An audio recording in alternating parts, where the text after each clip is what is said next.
Hi, this is Dave from Heroes Needed, just one of the many fine shows you can find on the Nod Network. Visit us on nerdod.com or subscribe on iTunes, Google Podcasts, or Spotify, or wherever else you get your favorite podcasts. Like, Lego is one of the cleverest things in this entire world. We've got whatever Elon Musk's doing by taking over people's brains, and then we've got Lego.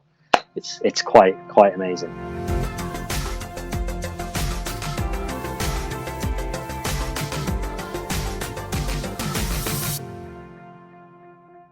Hello and welcome to this week's edition of the Nerd OD podcast. I'm Dan. I'm Reg. I'm Sean. Or Steve. Or both, depending on what day of the week it is and when the Reg is about. Sometime. Have you noticed, though, that for the past, say, 2 months? He hasn't been on a podcast. Ouch. I was going to say, even in referencing conversations, I've called you Sean.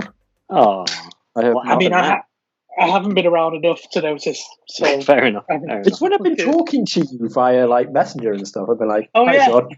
Hi. They figured that was like a bot or something. If you were just calling him Sean.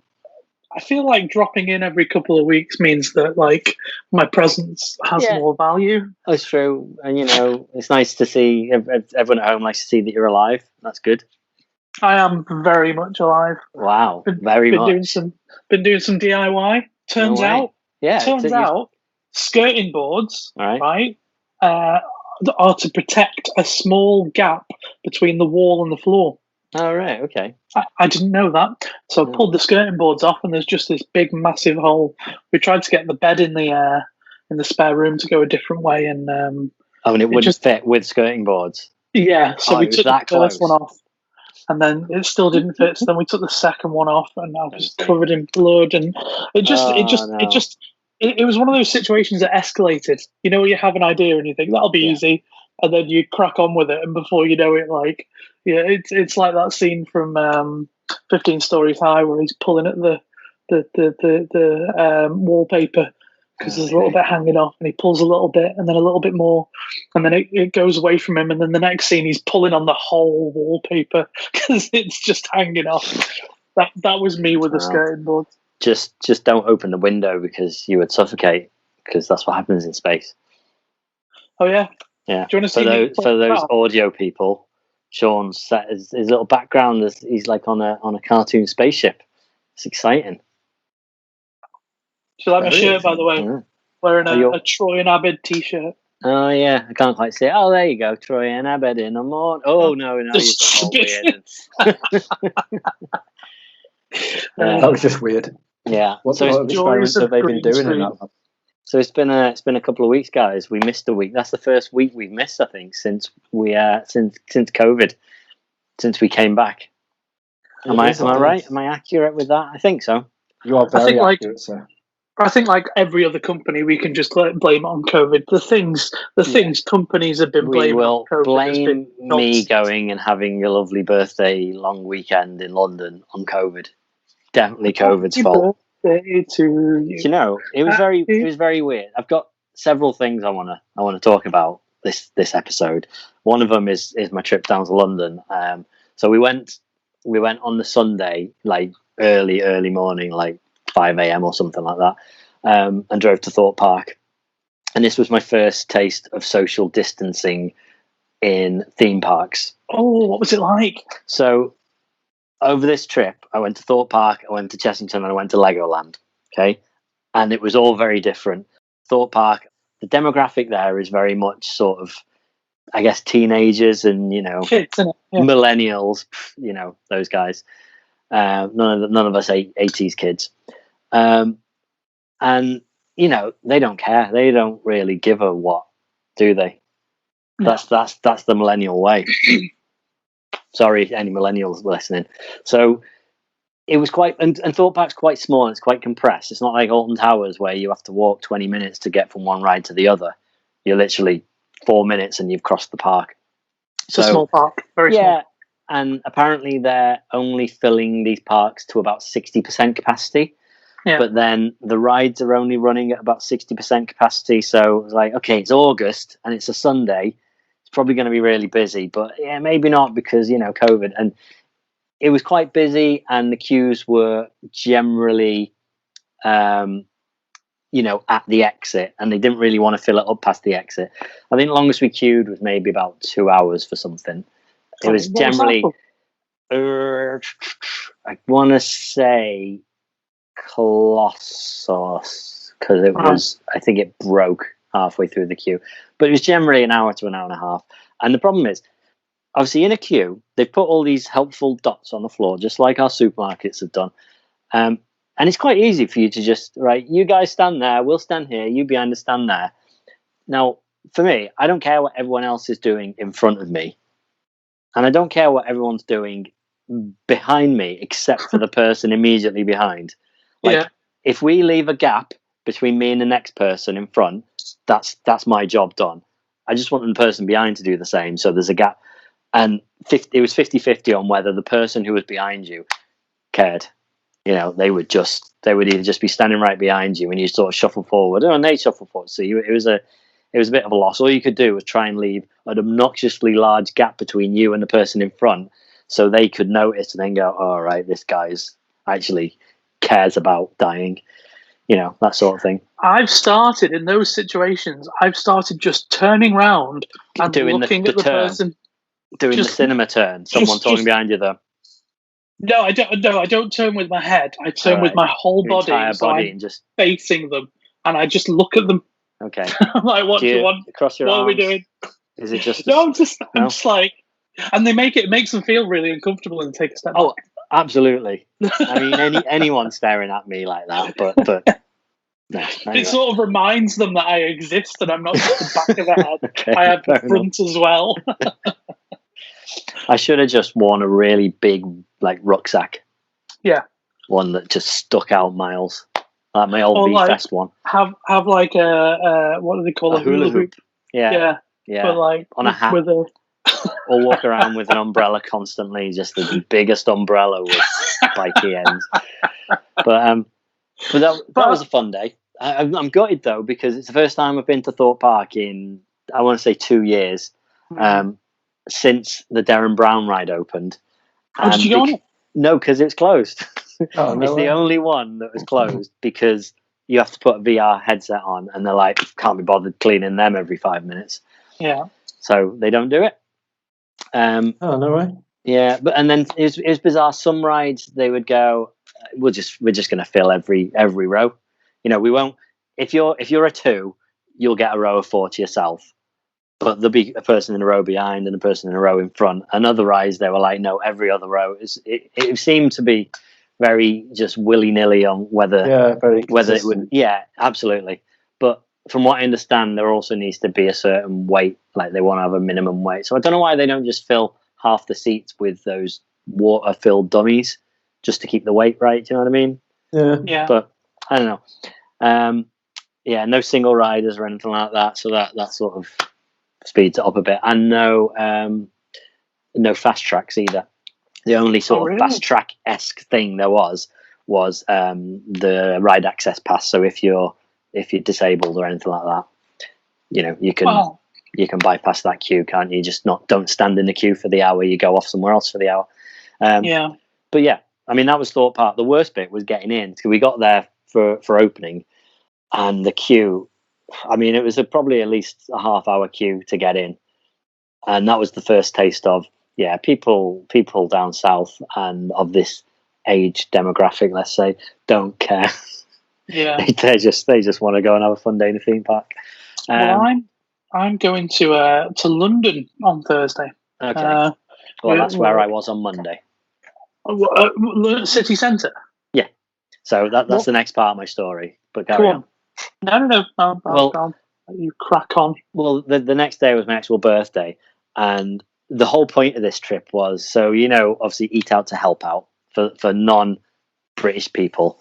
The government said they would pay up to £10 per head as a half price offer on food in any restaurant that wanted to take up the offer, and pretty much every restaurant did, including Coco Curry in London, which you've probably heard me mention Koko Curry in Japan as being one of the most amazing restaurants ever. And just such a simple thing. It's just Japanese curry done right, like katsu done amazingly. And there's 2 restaurants in London. They're the only ones in the UK. And they said, yeah, we're doing it. And normally it's about, I mean, you maybe spend about £13-14 on a bowl of curry. So to get that half price, like, that's amazing. And then we also found that the okonomiyaki restaurant, so okonomiyaki is a Japanese like pancake type thing. It's like cabbage and stuff. I took Reg. If you watch our Baby Metal Wembley video, me and Reg go there, and we had lots of awesome food. Just very, very, very delectable. Yeah, you think it shouldn't be. You'd think Reg would not have liked it on paper. For me to go, hey Reg, we're going to go to this restaurant and eat a thing that is just batter and cabbage, he'd have gone, yay. But just he was rather taken by it, from what I remember. But the point is, indeed. I found that these 2 places were doing the 50% offer, and I was like, can we go to London? So literally the whole point of this trip was so I could eat at 2 restaurants. So I had an amazing birthday lunch and an amazing birthday dinner, which was just great. But anywho, London was bizarre. I've never, like, for the theme parks to be so busy. And I've been over to Liverpool. I'm in Chester, and they're just packed. London was empty. I was on Oxford Street, and it was just. It was probably about 10 to 20% of the number of people there would normally be.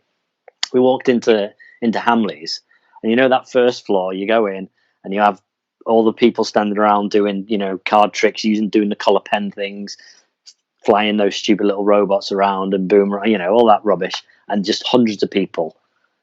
I think I probably counted about 8 people on the ground floor. I've never seen a place so empty. It was great. So that was nice. We had, you'll have a nice time in London. But anywho, the next trip was on the Tuesday. We went to Chessington in the morning and Legoland in the afternoon. And they were completely different to Thorpe Park. Like, actually, people, I think it's because it's more families. Yeah. People maybe care a bit more. They're just a bit more polite. I don't know, but they were much better. And I'll let you know about. There's a new ride that opened, I think, a year ago at Legoland. And Ninjago. That's their sort of one of their big brands.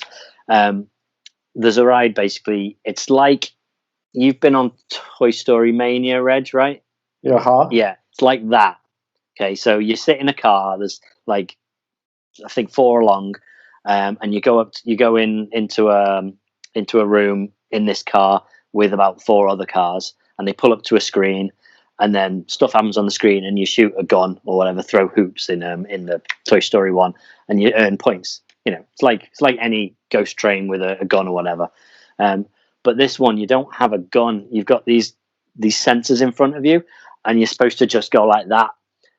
And you can sort of point up and point forward and point. So again, for people not watching the video version, you just sort of jab your hand across the sensor, and it fires out like shurikens at the screen.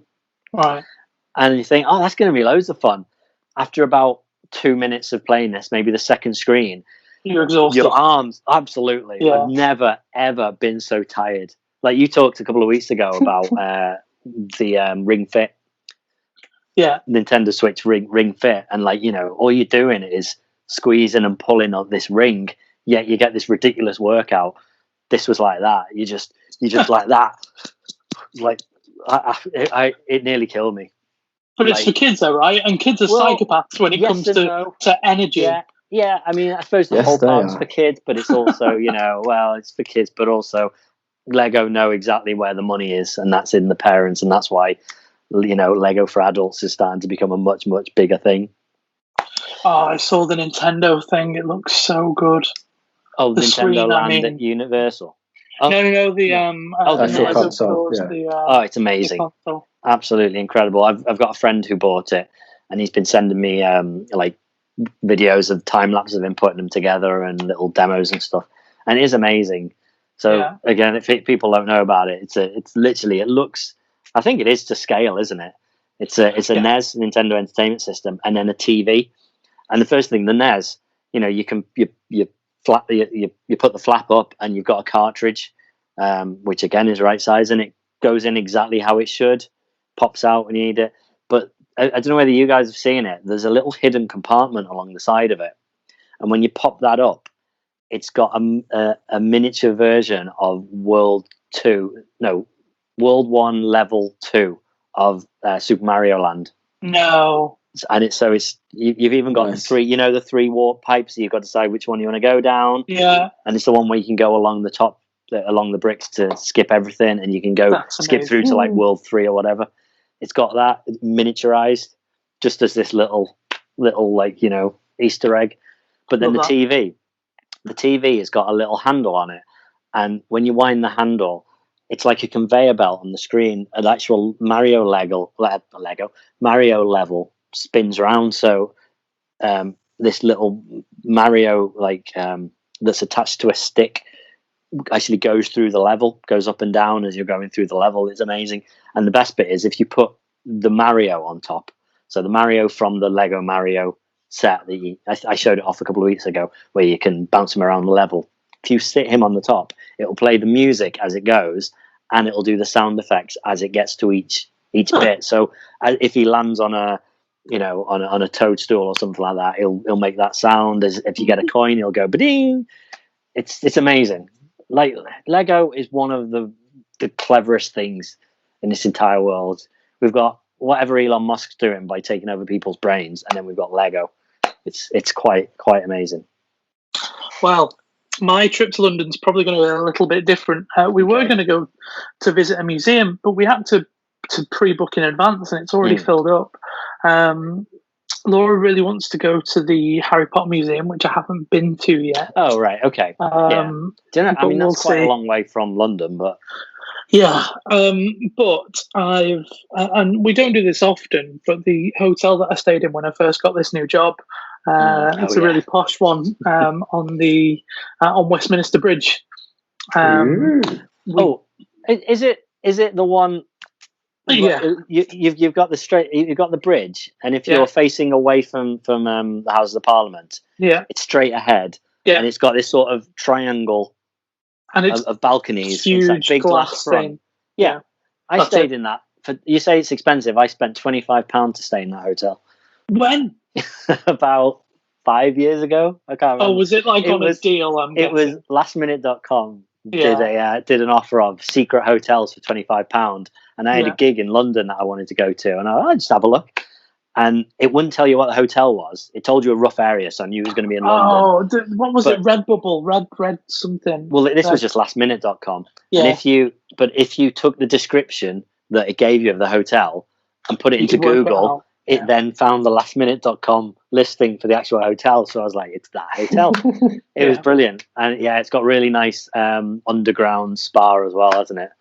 Well, we've booked that. But it's normally very expensive. The last time I went, it was for a corporate thing, and the breakfast was poor. It was loud all night, so I emailed in and was like, "This was a bit rubbish." And they said, "Well, when you come back, we'll knock 20% off, and we'll upgrade your room to a Big Ben view." Not that there's any point of that because Big Ben's broken at the moment, but you still get to see the bridge, right, and the rest of London. Yeah, you see the bridge, and you can see the clock obviously face. The eye, yeah. Anyway, the price of the hotel per night was like 160 for the room we're getting. They had it on a deal through the Radisson Rewards card I've got, which is like 110. Basically, it was like 80 quid, which I don't think was bad. No, it's not bad for a hotel. It's in the middle of London. Yeah. So we're gonna pretend to be posh. We're gonna get room service breakfast for £21 each. Do you know about the Harry Potter shop in London? The unofficial Harry Potter shop, I should say. No. So it's near Covent Garden. If you go from Leicester Square and walk towards Covent Garden, you can't miss it, and it's awesome. It's pretty big, but it's been designed to look like it's a Harry Potter shop, like it's a Diagon Alley shop or something. It looks really cool, so it's worth going and have a look in that as well. That'll at least get. No, absolutely. Westminster's 20 minute like walk. Covent Garden, next door to Covent Garden. So I've been I've been rewatching Silicon Valley. All right. I don't know whether we've talked about this before, but the guy that plays Russ Hanneman, the guy who wants doors that go like that, not like that. Yeah. Like that, not like that. Do you know who he is? Tres Commas. Tres Commas. Yeah. No, go on. And who he's been for the past 7 years. Okay. Possibly one of the most famous cartoon characters on the planet. Is it Lion-O from Thundercats? Right. More famous. Shaggy from Scooby-Doo. More famous. Michelangelo from the New Turtles. Mickey Mouse. It's Mickey Mouse. He's Mickey Mouse. He does Mickey Mouse's voice. Does Mickey Mouse's voice. Have you seen on Disney Plus they put on a load of new Mickey Mouse shorts? Reg always has a story about Mickey Mouse. Have the new design Mickey Mouse. Yeah, but have you seen how fucked up and weird they are? Like, I literally had to turn one off because Oliver was looking quite shaky at it. So they were going to, Mickey was driving and his car broke down in the middle of this dark woodland area. And then out of the blue, Goofy just rises up as a zombie and starts chasing him, but his eyes like dragging down and his arms are coming through. I was just sat there like, what the hell? And then Holly goes back on.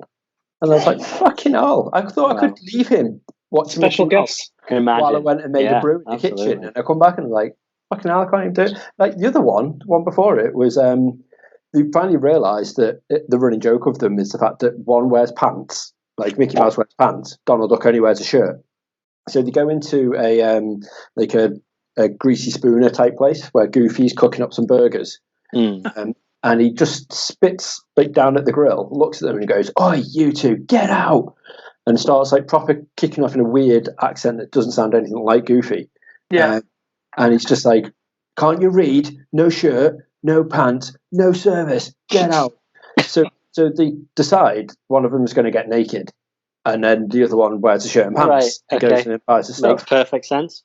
But then, like, 3/4 of the episode is just how Mickey avoids being seen in the buff because he looks down at himself and goes, "Ooh," and like covers his air bits and then hides loads of stuff, and it's well bizarre. I think the new Mickey animation is in itself, even without a story, it looks a bit weird. And they've started designing the new sort of like range in the Disney stores slightly differently to match his new appearance, which some people don't really like, but I'm getting used to it. But I'm also, and I've just finished season 1, waiting for season 2 because it's not out for the next couple of days. The Boys. Yay. Had you not watched that? Have you only just started watching it? Only just started watching Brilliant. it. I went and seen Stu the other day, and him and Emma suggested that I check it out, and I was fascinated. It feels like Super. It feels like Super. I know. Yeah, I can see that a little bit.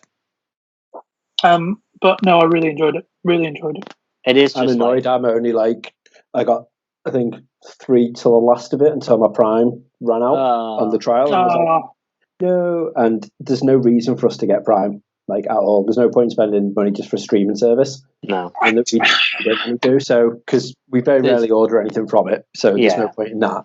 I don't use Alexa or anything like that. So literally everything's Google for me. So I'm like, there's no point in me having that. I've got Netflix. That's fine. Yeah, I find Netflix constantly has something that I want to watch.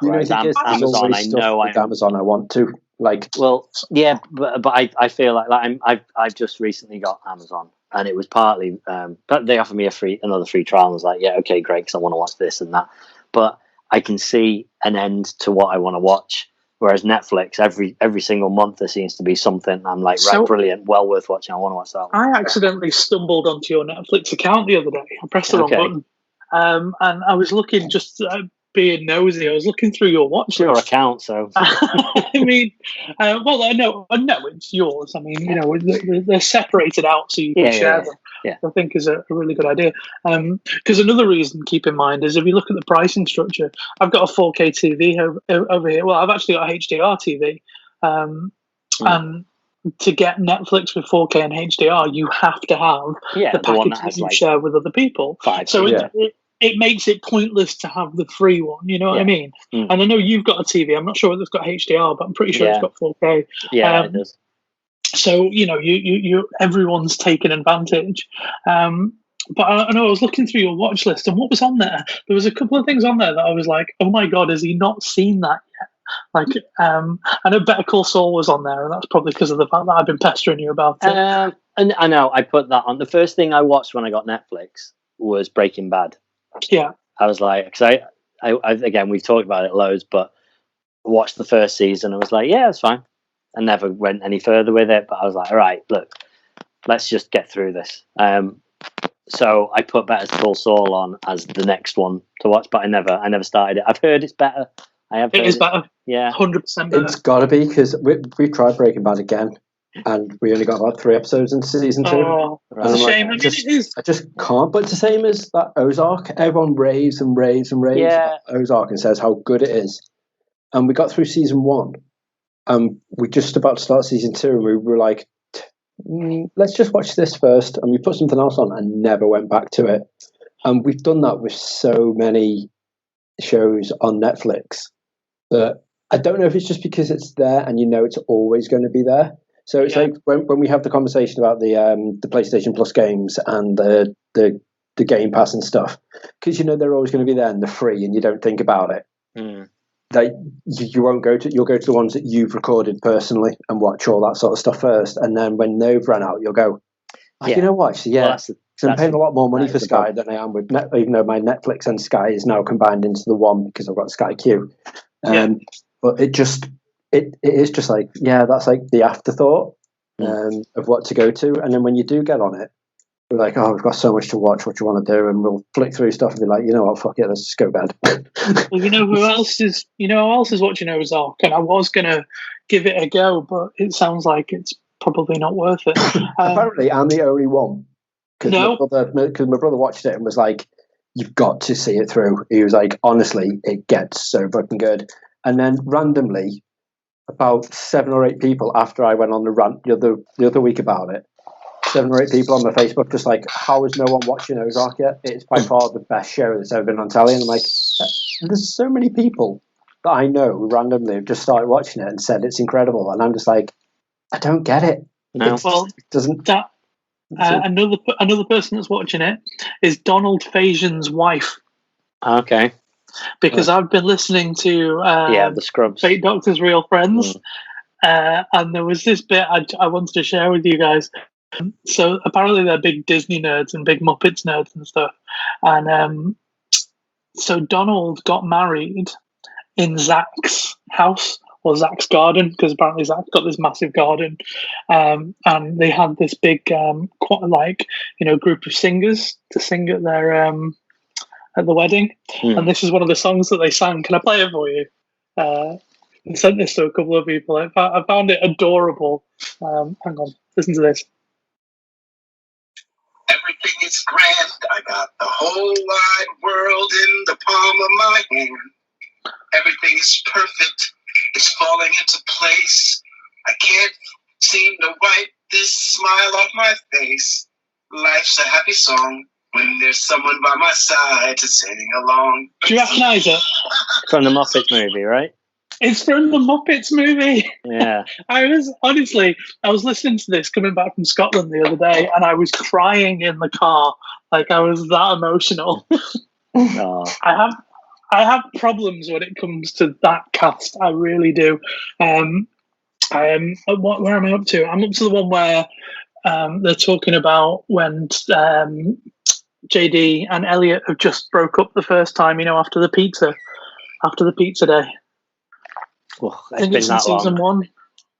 And they're all having monologues and stuff, and they've got John C. McGinley on, and that guy he's so good. He's so good. But yeah, so that's why I haven't been on our podcast, because I've been too busy listening to somebody else's podcast. I see. So if you're after the podcast to listen to, guys, Fake Friends, Real Doctors. Nerdo D&D. Fake Doctors, Real Friends.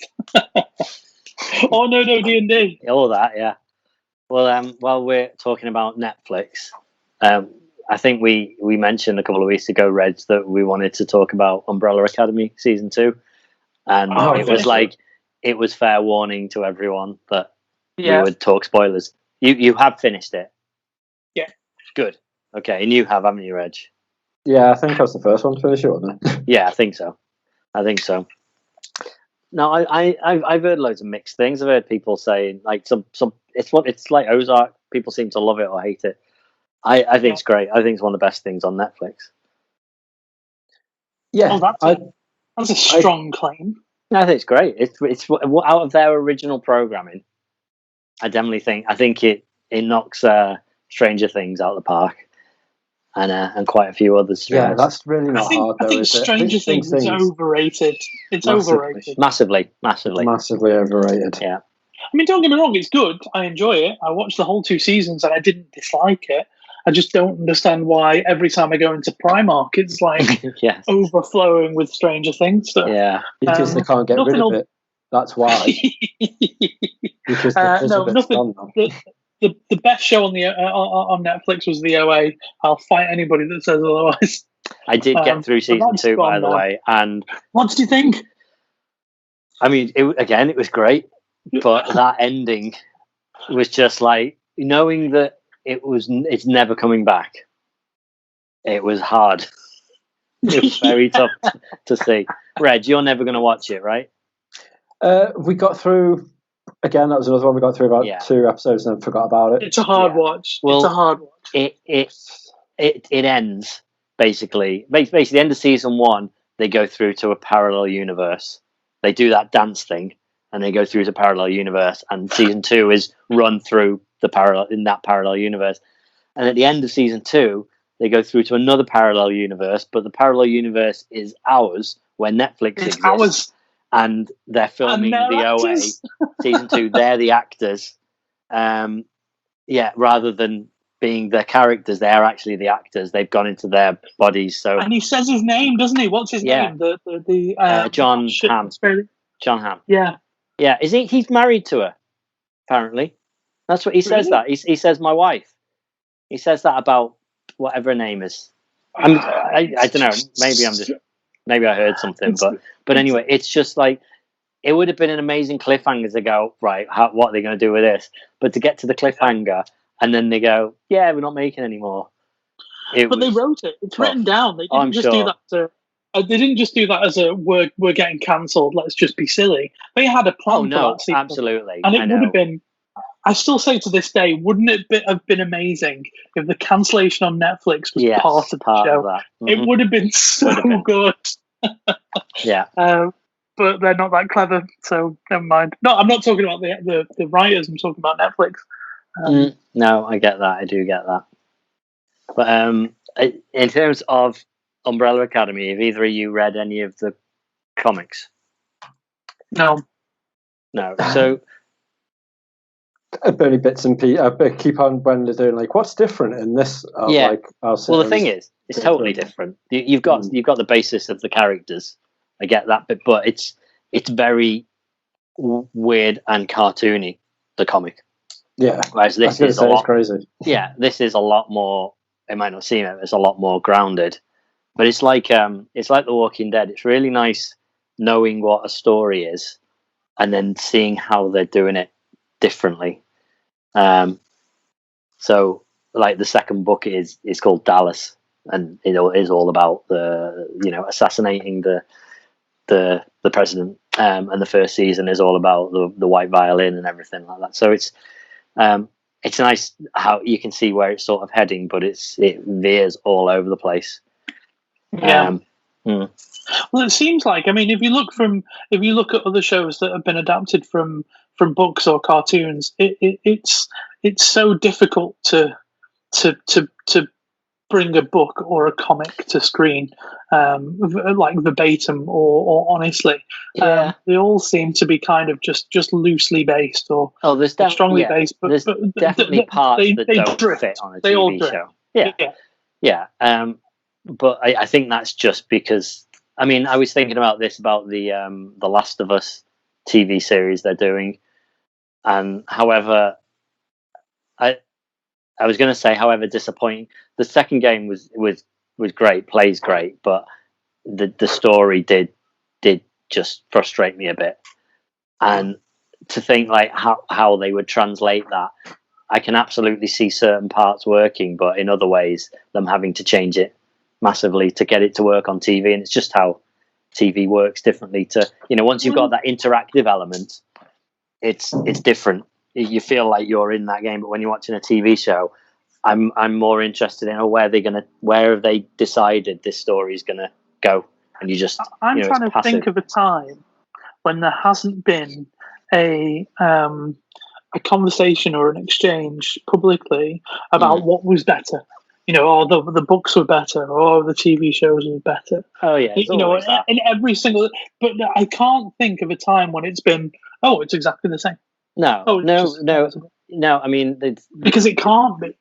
No, certain things I think they're so beloved and well known that they had to stick relatively close. So, I mean, things like, from what I'm aware, they cut loads out of the Harry Potter films because the books are massive, but the narrative is generally in the same direction. Yeah. And I think that's the problem. When you're taking it from a game that might take 30 hours to complete, and you want a 10-hour TV series. Again, it's just there's no other way but to cut stuff out. Apparently, again, I've not read the books, but the what's it called? The Dark Materials. The Northern Lights, Philip Pullman's book. Apparently, the TV show is pretty faithful to the books. I really enjoyed the TV show. Really good. The trailer for the second season. That was the one with the small animals, wasn't it? Yeah. The demons. Yeah, it was great. I really liked it. So much better than the film. Yeah. I haven't seen the film. Anyway, I've learned something. Give me you guys carry on. I'm going to be back in 20 seconds because I've learned something and I want to share it with you. Okay, go on. Well, it turns out this isn't really going to be very spoilerific on the Umbrella Academy because it seems no one's really got anything to say about it, which is fine. I think 2 or 3 weeks ago, it's probably really fresh in our memory. The thing is, I watched it and think about a month ago now. So I remember seeing the alien at the end, which they kept from the comics, haven't they? Which is cool. But I can't remember. I'm hearing a lot of people say that moment was just like, was really, that was their jump the shark moment. I'm like, really? Come on, just like, have you watched this program?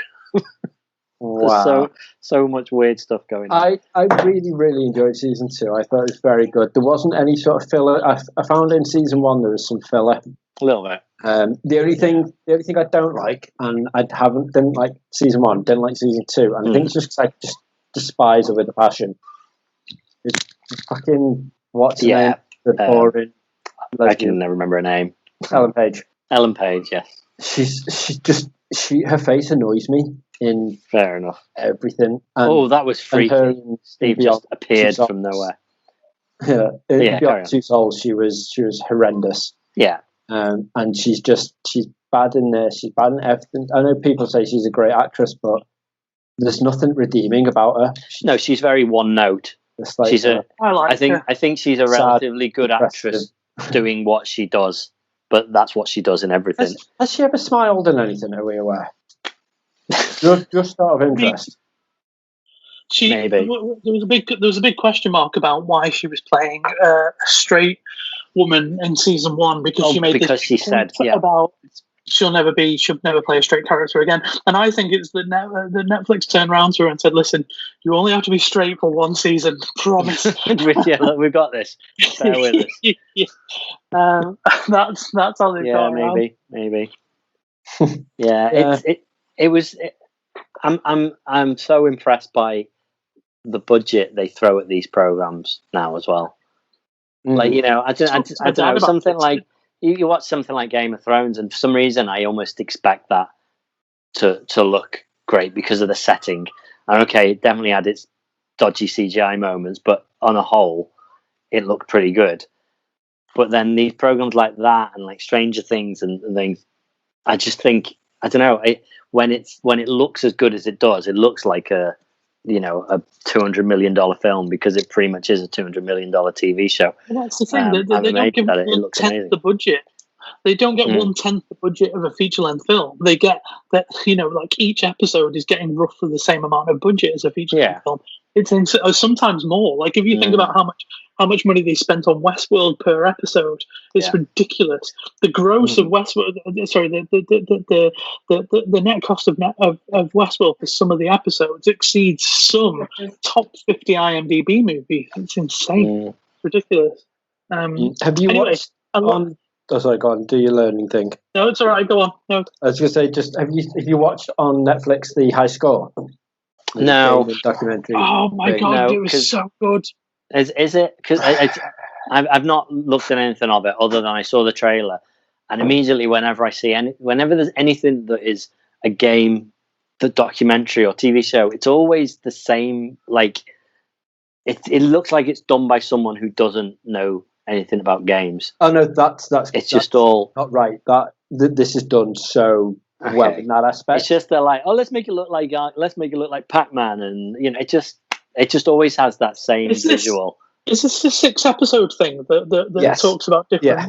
So different it's Charles Marinette, whatever he's called, the guy who voices Mario, who narrates it all. Okay. Like the graphics and everything about it. It's him narrates it, and it's really well done. And the graphics surrounding it all are brilliant. Like, so when you talk about the budget, it's like, even this is a documentary series going through. Like, it must have a decent budget behind it for like some of the stuff they find out and that sort of thing. It's great. My issue is, again, I think I was expecting either too much from it, or B, because it's a really interested hobby of mine, I've already knew everything that they've done. Yeah, could be. My other main concern over it was that, so you start talking about how the consoles first came into it, Nintendo, and you're like, here's the background of Nintendo, and it's like, oh, this will be fun when you're talking about how it started off as like, doing the playing cards, and then he's bringing toys into it. And I was like, brilliant. And then they kind of skipped ahead though, didn't they? Yeah, and then, well, I suppose they had to, because they didn't really want to talk about the hotels prostitute use. Yeah. So they had to be like, let's ignore this bit and let's just crack on to the Nintendo championships, and let's focus of this what could be an awesome episode detailing every amazing part of Nintendo history. To let's talk to this one kid who won the Nintendo Power Championships, then let's not show the actual prize he's won. They show little bits and pieces of his collection, but the actual trophy is worth something. He blatantly pawned because there was nothing there. Yeah. To show it all. Yeah. And you were talking about how when they had years back before you had the internet, you used to be able to phone up and do the chat lines. And stuff. Yeah. To get cheats. And how those guys were gods. Yeah, because they never got games or tips in advance. When the game came out, so they had to play them. They got the game at the same time. So they just created Bibles on the fly. So when a game came out, they'd be like, right, as soon as it hits midnight, everyone started playing it. So when someone phoned up, like little Timmy was just like, I'm stuck on this. How do I do this? They're like, looking out, and he's showing you the big Bible and stuff. And it's like, it's cool to see it because I've read loads about it, but I've not actually seen it before. Never thought of it like that. It was things like go on, sorry. I was going to say, and how they were talking about how, they were a bit worried about going into work because there was 500 titles out at that time that someone could call in about, and they have to literally play every single game, and they could be calling up about some random chess game that nobody's ever played. I don't know. Yeah. That was interesting to me. Yeah, but it's things like when they were talking about, so they've done the birth of adventure games and RPGs.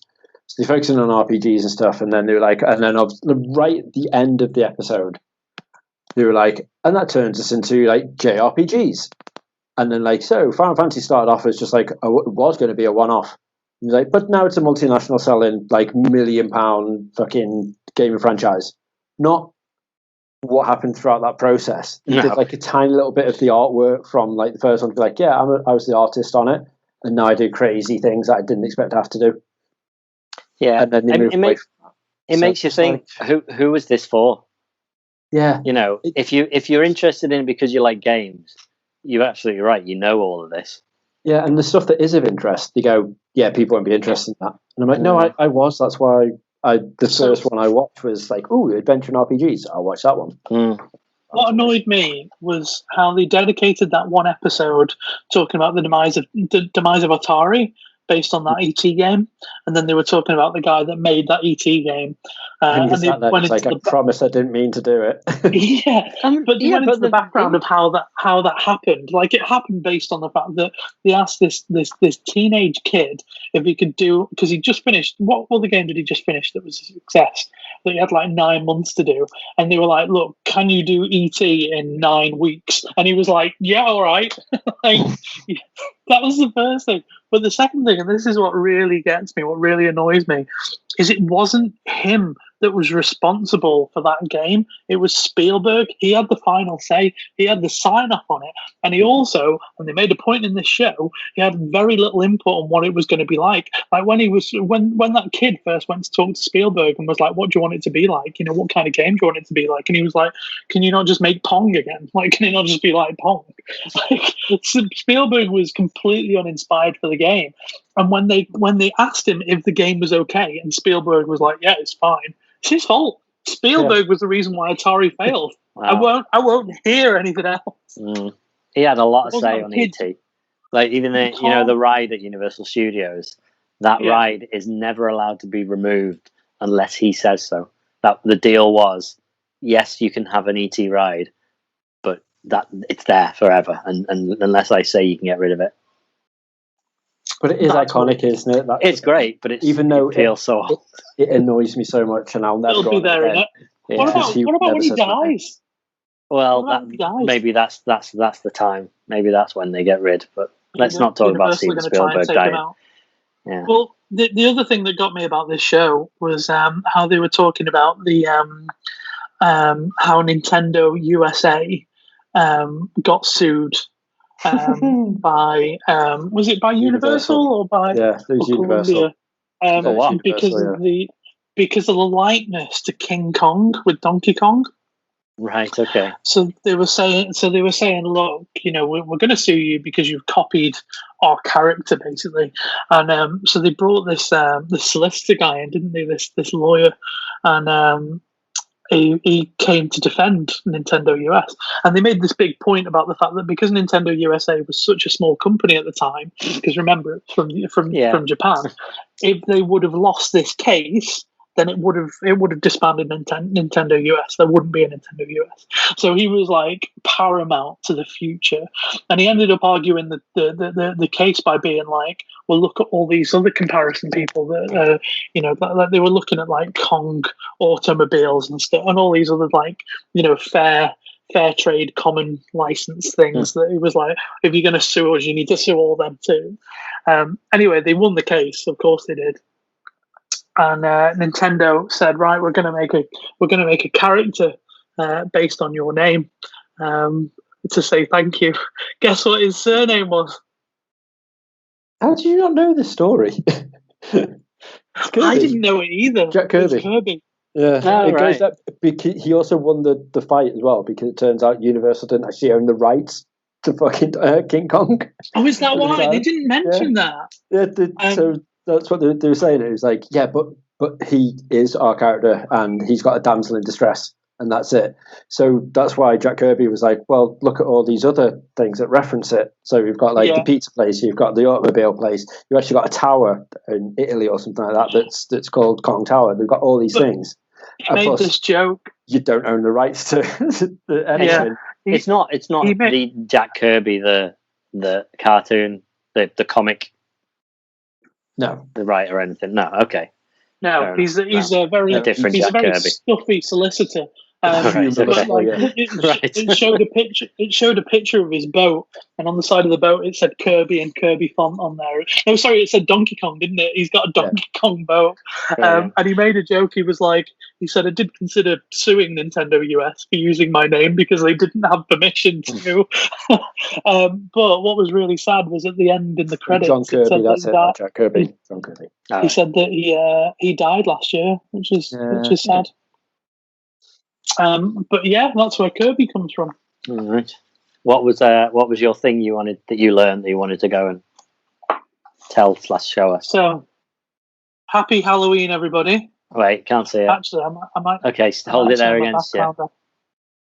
Wait. Choose background effects.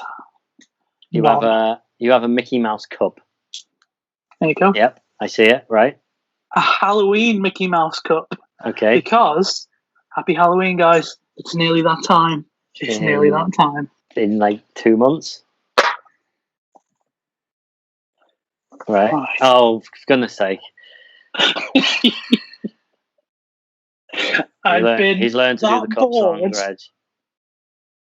So can we mute him and just carry on a conversation? Yeah, go on. You've been that bored, even though you know certain people who are permanently off and have absolutely nothing to do and have been texting you rather regularly to say, would you like to do this? Would you like to do that? You've been away. Okay, that's fine. I've not been doing it on those days. I was only away for 3 days, but okay. It's fine. It's not like it was my birthday or anything, you know. Happy birthday, Dad. Yeah. I've learned this for you. We'll get on with it then.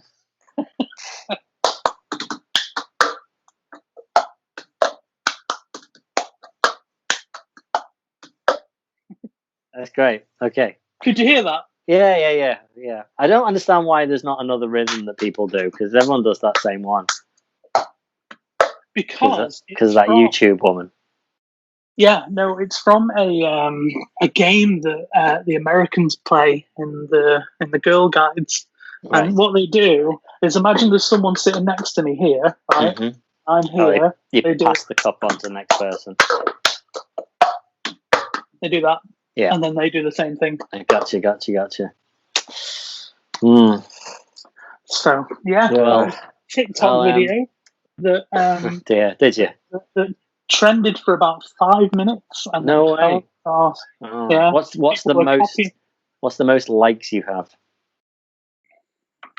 Well, Dan, keep in mind that one of my TikTok posts went viral, which is typical considering that we're all currently suffering from COVID-19 at the moment. Okay. There we go. So this video that I did had 391.1 thousand views.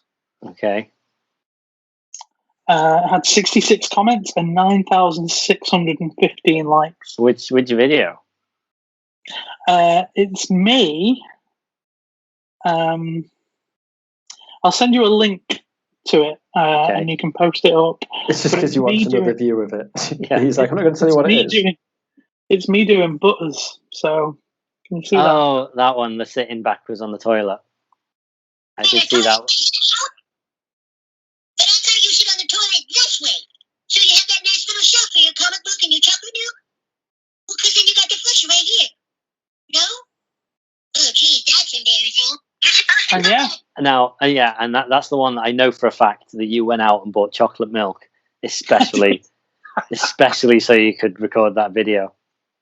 What was funny was you should have seen the bathroom at the time, because I had to put my my tripod in the bath, but at a place where it had to, one of the legs had to lean on the side of the bath. Right. Yeah. So I had to move all the shampoos and the body wash and stuff all the way. The lengths we go to for the likes, eh?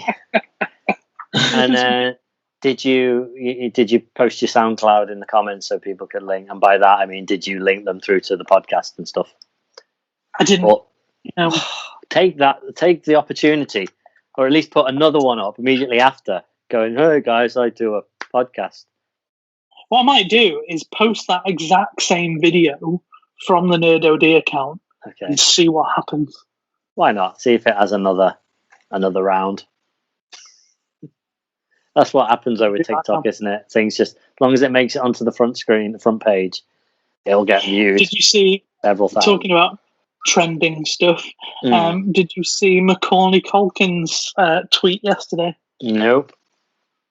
It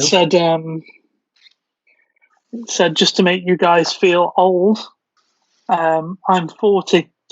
You're welcome. Was that all it was?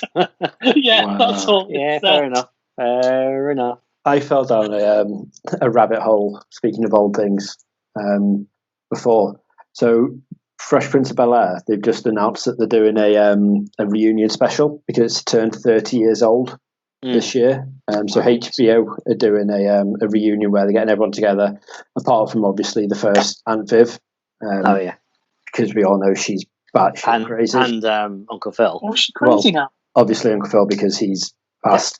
Yeah. Whereas the original Aunt Viv, this is the rabbit hole I fell down. Okay. So the original Aunt Viv is hella crazy. So she's constantly going on about this feud she's got with Will Smith, which Will Smith's like, there is no feud. I keep wishing you all the best. But she's blaming him for her getting fired off The Freshman's Bel-Air. Okay. Despite the fact that everyone was just saying she was basically just like hands down the biggest nutcase that anyone's ever worked with. She was like demanding more money. She was like rude to everyone, not only the cast but like the people that are sitting in the audience watching it all. Then she blamed Will for being racist because she was a darker skin tone than he was. And it was all sorts. And she's like, oh, don't worry about it. Just, you're obviously the main star, aren't you? So, it's all about you. So you have to have this little win. And just started like fucking like lambasting just loads, just going at him. Until in the end they were like, right, you're going to have to go. We're going to have to replace you. And she went on a chat show. And she was like, it'll never be as good as what it was without me. They'll never be able to carry it on. And they're like, 3 seasons later, like they're still going strong. And she's like, it's not a real family. No one really likes each other. And then I was watching some videos, some dude running through it all. I was like, they don't stick together. And it's like, here's a quick montage to the Fresh Prince theme tune. And it's just them throughout the years all going on holiday together still. And they still do. They all go together like as a family and stuff, all meet up and do all that. And I was like, that's awesome. But they're rebooting it. So Will Smith has been part of the production crew on it as well, so he's having like a lot to say about it. And I was like, how can you reboot it? So I watched the trailer.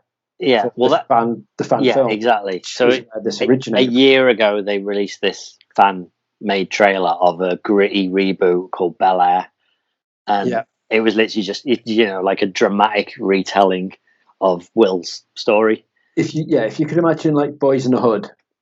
Or Friday, not the spoof ones, but the actual, like the proper films like that, Menace Society. It gave me that vibe, and you know what? I was like, okay, I eat my words. It really works, really well. And crazy. It's the same team. Will watched it and was like, I love that. I'm not surprised. We need to do this. So she doesn't sound as crazy as. She doesn't sound as crazy as what was his name? Randy? Was it Randy Quaid? Randy Quaid is legitimately crazy. The one that the one from Independence Day, a mask on, and doesn't his someone who's related to Dennis Quaid, so obviously Randy Quaid as well. Okay. Isn't that one of the stars from The Boys? Like that guy. I'm sure he's related to him. Maybe. You know the one I'm talking about, the one whose girlfriend dies. Yeah. Spoilers, but that's in the first 2 minutes. So sorry. It's in the trailer. Yes. I'll ask the question here now, but I think I know your answer, Sean, and I'm pretty sure I know your answer as well, Reg. Actually, but neither of you have seen Tenet, have you? No. So I'd imagine, Reg, you just have no time to go to the cinema. No, that's why I figured you won't have watched it. So I've been thinking all week how to address this film without going into spoilers, because it's one of those films. It's the first big release since cinemas closed. It was supposed to be out in, was it May or June, and then obviously got delayed, and every time they set a new release date, that just got passed, and then they moved it on, because Chris Nolan wanted this film at the cinema. He said he didn't want it released as like an on-demand thing, like Trolls World Tour or whatever, or Bill and Ted has ended up doing, because he's right in as much as his films are very cinematic. They're always a spectacle. There's always something to look at, and you want to see it on the biggest screen possible and everything. And I really like his films for the most part. Like I like the Batman ones, but I saw long before any of them. Memento is great. Memento is one of my by far favorite films. it's by far his best films. Excuse me, I knocked my camera. What was the Insomnia, the one with Al Pacino and Robin Williams in? That was great as well. I really like The Prestige. I think there was 2 films out at the same time about magicians, Prestige and The Illusionist, and Prestige sort of almost got steamrolled a little bit, but that was really good. Inception, I like, and while it's really complicated, I know a lot of people who came out of it going, I just don't understand it doesn't make any sense. I can't think of any film that handheld you more than that film to go, this is what's happening. This is how it works. How the world works. Yeah, but that's great. That's good, because Tenet doesn't. Tenet Tenet, without completely ruining what the whole plot is, I think that people know the basic gist, that it's about being able to go backwards through time. Okay? So not necessarily time travel, but the whole point is Tenet is a palindrome, and it's like that. So you've got people who go forward, and you've also got people and things that can go backwards like they're going forwards. So in the trailer it shows like a bullet going back into the gun and stuff like that, and he's like, whoa, that's cool. And then she explains, you're not firing the gun, you're firing the bullet, you're catching the bullet. And basically it's half James Bond film and half Christopher Nolan weird crazy idea, let's make a film around this one idea. And the James Bond stuff is really badly done. It makes you want to go, like, within the first 10 minutes, this guy gets recruited by this Tenet thing, and they explain what's going on. And he goes, right, wait a minute, but what if... And he gets cut off by this professor woman, and she says, no, just don't think too hard about it. You won't understand it. And that, 100%, is Chris Nolan saying to the audience, this doesn't make sense, but don't think about it, because you're going to ruin the movie if you overthink it. Because he's got this idea that runs through the movie. Well, doesn't even run through the first hour of it. There's nothing about it. But once it comes in and you get all these backwards bits, it doesn't make sense. It completely falls apart. But it's like he's just gone, let's just brush it under the carpet and hope that no one realizes. But see, that's what I felt like he did with Inception, and that's why I got angry. I think Inception did it. It made sense in that world. Everything made enough sense for me to go. Not Inception, sorry, Interstellar. Because I love Inception. Interstellar was like the first step on the way down to the basement that Tenet belongs in, to be honest. Because that was my issue with Interstellar, was the fact that there were some bits that were like, okay, we're not going to get this as an audience. No. Like, I mean, I guess you are if you're not going to think about it. But if you're going to think about it, it's not going to work. Yeah, I don't. From everything that I learned from Chris Nolan films, it's good to think about it and work it out and have all these theories. Yeah. It's like, spoilers, but it's when he spins the spinning top at the end of Inception, unanswered question. Yeah, exactly. Things like that. It's left open, but it's explained enough to be like, right, I understand the levels here, and that they go slower as you get further in, and then the kick, and it works. It all works. It all makes sense. But this film doesn't, and it. I think I might give it a miss. Otherwise I'm going to get mad at it. Well, so the other thing is, I was like, I don't care anyway. It's a Chris Nolan film, and I'm going to go to the cinema. I'm going to enjoy it in the cinema. And I went to see it in a really good screen as well, supposedly really good sound. It was the worst sound I've ever heard in a film. And really, I was thinking about this totally independently, and then I watched a review, and someone said exactly the same thing, and I was like, so it wasn't just my screen. He's always really big on big loud sound effects, like that. It's like this noise. That's like 90% of the film is that sort of noise, and the audio, the actual dialogue, is really low in the mix. It's really quiet to the point where I needed subtitles. And Kenneth Branagh plays this Russian like crime boss, like weapons dealer, and you can hardly tell what he's saying half the time. Partly because it's in this accent, and partly because it's really quiet. And it was and even when there was a big action scene and there was just loads of gunfire going on, it felt really tinny and it hurt my ears. And that, along with not really getting what was going on, but knowing that neither does Chris Nolan really know what's going on, kind of ruined it. So I'd love to go more into it, but it's absolutely one of those films that I definitely don't want to ruin any key things. I'm just happy that I'm not on my own in this little boat of not liking Christopher Nolan anymore. Oh no, thing is, I like everything else. Even Dunkirk was good.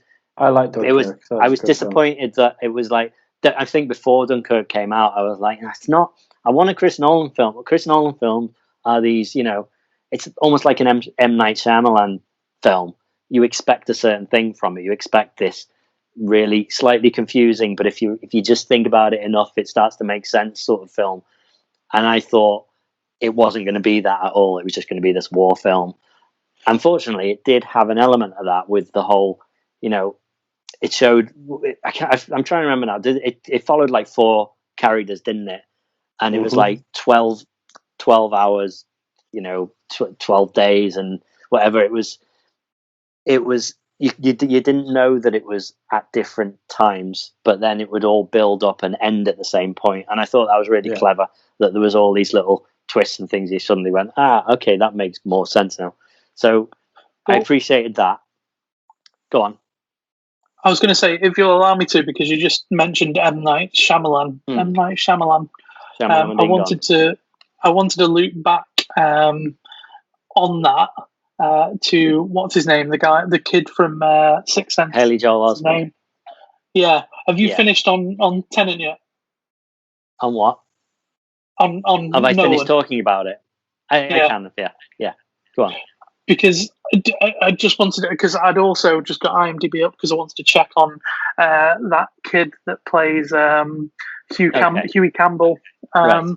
So first of all, the guy from Sixth Sense, Haley Joel Osment, plays Mesmerize or Mes. It's something like that. His special ability is that he can read people's minds. And I'm not going to give too much away, but he was basically, as a kid, he could do it as a kid as well, and they made a TV show about him, and it shows this Haley Joel Osment's character as a kid, and it looks nothing like him, and it just really took me out of the moment of, hang on, that's not the kid from if you're gonna pick a kid, if you're gonna pick an actor that you're gonna show as a kid, don't pick someone that we know what he looks like as a kid. Absolutely, 100%. That threw me off. That threw me off as much as remember when we watched Suicide Squad and they came up with Suicide Squad closed captions halfway through the film, and it was like, oh, I'm watching a film. I think I talked to you about it. It was at the cinema. I'm sure it was Suicide Squad, but they used the wrong font for captions because someone was speaking in a different language. Okay. And it just threw you out of the movie for a second. It was like they're not proper closed captions, and they're using the font. They're using the text. Right. Okay. It just reminded you were watching a film, and it took you out. Yeah. Because I get very much into films, but no, going back to this guy, Hugh Campbell, was played by a 28-year-old actor called Jack Quaid, who's the son of Meg Ryan and Dennis Quaid. Oh, he is. He's the nephew of Randy Quaid. Yeah. Yeah. Fair enough. Did not know. Him? Yeah. Did you like how? Doesn't look anything like him in the comics? The character that he's based on was based on Simon Pegg. Yeah. And they get Simon Pegg to play his dad in the I love that film. It's great. I love that. Really nice. Terrible American accent. Oh, it's so bad. Yeah. Well, I mean, with the name Huey, you can tell that he's supposed to be Scottish. So in the comics, he's Scottish. Did you know that it's back? They're doing a 6-part. They're like four issues into this 6-part miniseries, comic miniseries of the boys. It's called Dear Becky. It's about his girlfriend that dies on a train. Well, I was when I first started watching The Boys, I was what was I eating? Oh, I had some ice cream. I sat there eating ice cream, and Carl Urban came onto the screen. Of course, the guy from Star Trek. I'm sure he's been in other things as well. Yeah. But he comes on as what's his name, Billy Butcher, and he starts talking, and I nearly hurled this ice cream pot at the TV because I was so angry at his English accent. I was so mad. Because at first I thought he was American trying to do English, and he couldn't decide what the difference was between Australian and English. But then I learned he's New Zealand, so it's like, right, okay, that's his New Zealand accent sneaking through.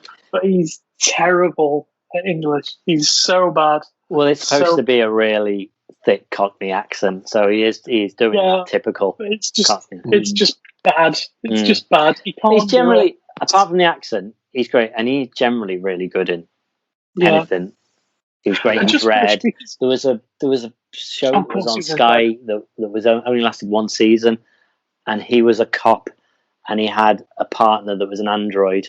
I can't remember what it was called. It was really good. It only lasted one season, got cancelled, but it was all about. Like, oh, it's Detroit, and I'm like, no, it's not. No, absolutely. But it was generally. Yeah. But it was about 4 years before that. Yeah.